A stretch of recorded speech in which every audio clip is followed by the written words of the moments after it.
Are you interested in mastering a unique communication skill that can positively influence other people and help you to transform your relationship with your partner, your friends, your work colleagues, your employees, and even your boss? In this video, we'll delve into a powerful four-step approach that can significantly enhance your conversational skills. Plus, stay till the end of this video because you're going to get access to a free mindset training audio that's designed to entrain your mind for more successful conversations. So to become aware and to become better at building successful relationships, I like to see building relationships like a metaphor. Communication is more like building a bridge. And the aim of most conversations is to build a connection with the other person, right? And to influence them to build a connection with you. So if you can, think of a person who you'd like to improve your communication with. And it could be someone that you want to resolve a conflict with. And the conflict, if it's resolved, if the conflict is bothering you, if you resolve this, it will make you feel better. So bring something to mind, maybe even a past conversation you had with somebody or somebody that you're currently thinking about that you would like to resolve that issue that's hanging over you with them.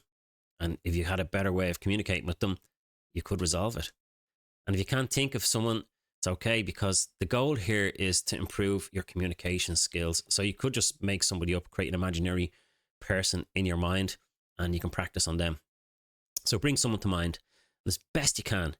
In your mind, visualize you and that person are on opposite sides of a river. So imagine a river, and on one side is the other person, and on this side is you, and the water is going between the two people. And the two people are trying to meet, but the river's in the way. And imagine you're kind of evaluating your communication skills with the other person. So think of these communication skills as you're on the bank on your side of the river, and you're trying to construct your part of the bridge to meet the other person. And imagine like you're observing yourself and asking yourself, am I building a bridge or am I building a wall? And creating obstacles that's stopping them from meeting me in the middle. And a wall can symbolize something like disapproval, negativity, frustration, maybe an unwillingness to listen. And this may be perceived by the other person as condescending. And while it might not be your intention to, come across like that, your behavior and your attitude could be preventing them from wanting to build their part of the bridge and connect with you. And remember, it's not what you say, it's how the other person perceives what you say. So whatever you're saying is perceived inside the other person, and it might not be intentional that you're making them upset, but they're making their own internal interpretation of what you mean by what you say. This way of thinking that I'm going to teach you is going to give you a huge advantage to resolve this issue that most people come across. Your words can create barriers, or they can create connections inside of the other person. Another metaphor for making this connection is that you're either building a bridge or you're building a wall. And I always think of this when I'm in a conversation. Am I building a bridge or am I building a wall? And I'll get to the other person as well of how you can influence them to build their part of the bridge.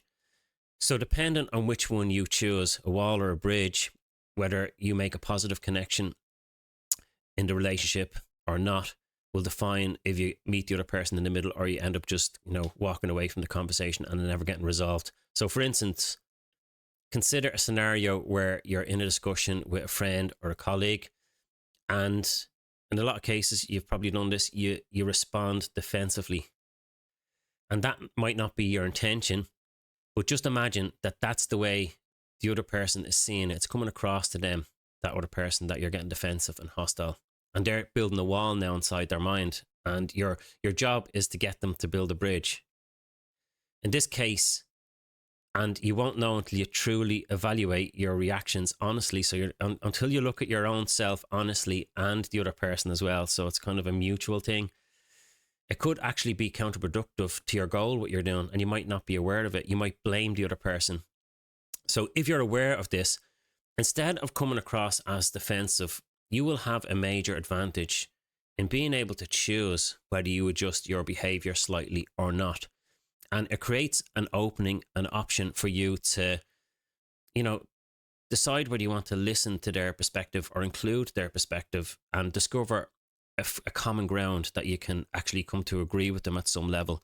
But if you look at most conversations, they're just kind of building walls, or one person is trying to build a bridge and the other person is building a wall. It's good to be aware of this stuff, because with this metaphor, you can resolve conversations and conflicts much easier. So this could be something as simple as rephrasing what you said, changing the tone of your voice, slowing down your pace. And it's almost like you're watching a friend or two friends communication, and you can communicate and you can see the other person is coming across condescending. Might not be their intention, but when you're observing it from the outside, you have an advantage. And it's good to be able to think this way yourself, which could help you build your part of the bridge if you're aware of it.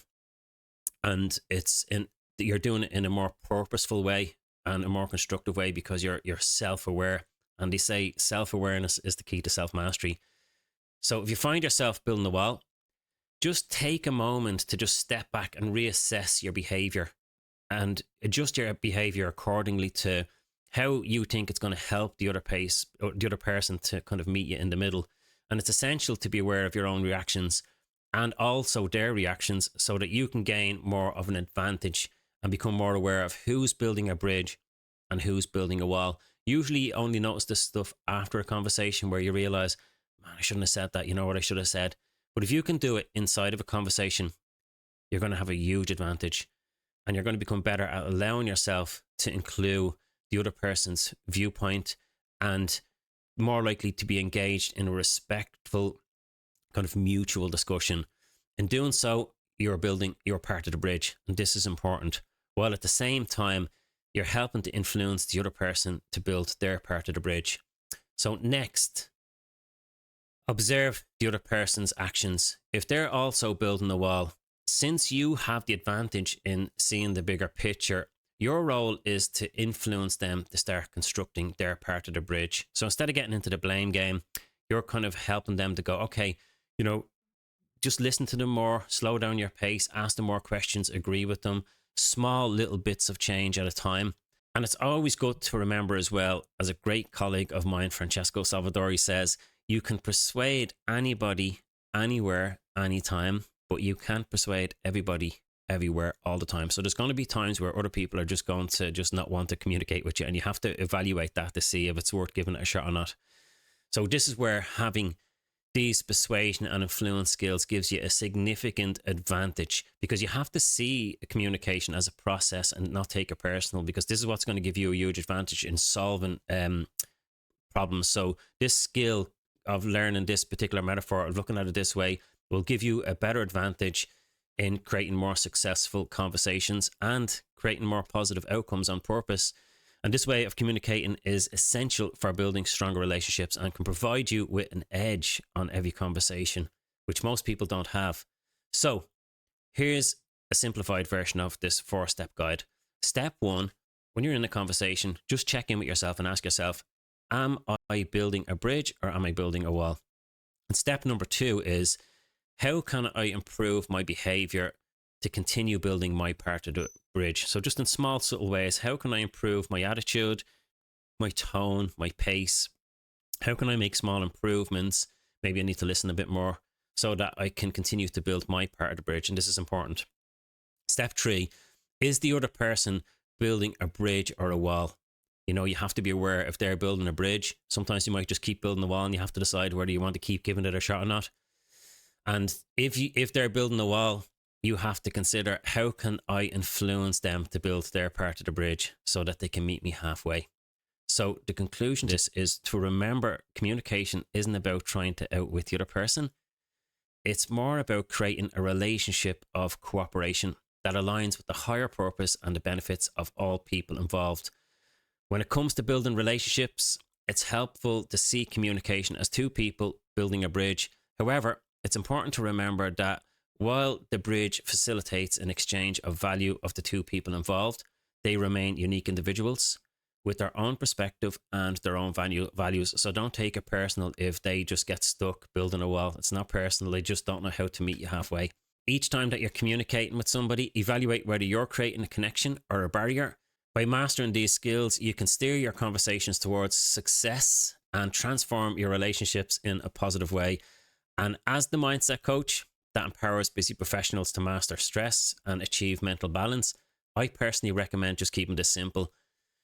Regularly review your bridge building skills. Evaluate whether you're constructing bridges or walls. For a more deeper and insightful experience, click in the link in this video for your free complimentary transformational mindfulness video called Mindful Conversations. Before you start a conversation with a friend or a spouse or a work colleague, an employee or your boss, listen to this audio to shift your mindset towards building a much stronger and more successful relationship. I hope you found this video insightful. Always remember, question, am I building bridges or am I building walls? And I'd also like to invite you to join the WhatsApp group for more insight and discussion. And a link will be provided at the end of this video as a QR code.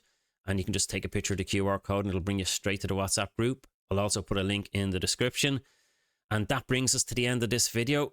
Go ahead and enjoy your free mindfulness audio session. If you found this useful, remember to like, share and subscribe. And in the next coming videos, we'll be exploring more practical techniques to master stress and improve your communication skills. So stay tuned. Until then, keep building bridges.